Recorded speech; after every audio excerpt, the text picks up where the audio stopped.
যে তিন ধরনের পরিবারে কখনোই বরকত থাকে না, আপনি জানলে অবাক হয়ে যাবেন। যে কোনো সময় আল্লাহর গজব সেই ঘরের উপর পড়তে পারে। এই তিন ধরনের পরিবার কারা?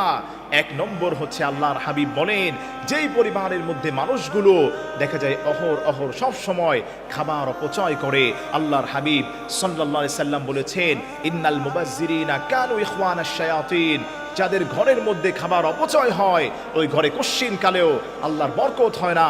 রহমত সাকিনা থেকে আল্লাহ পাক ওই ঘরের মানুষদেরকে দূরে রাখেন। এজন্য আমার প্রিয় ভাইরা, কোটি টাকা ইনকাম করেন, হাজার হাজার টাকা ইনকাম করেন, মাগার ফ্যামিলিতে কোনো বরকত নাই। বরকত কিভাবে হবে? আল্লাহর নাফরমানি করার কারণে আপনার জীবন থেকে আল্লাহ পাক বরকত উঠিয়ে নিয়েছেন। দুই নম্বর, ওই ঘরের উপর আল্লাহর রহমত থাকে না।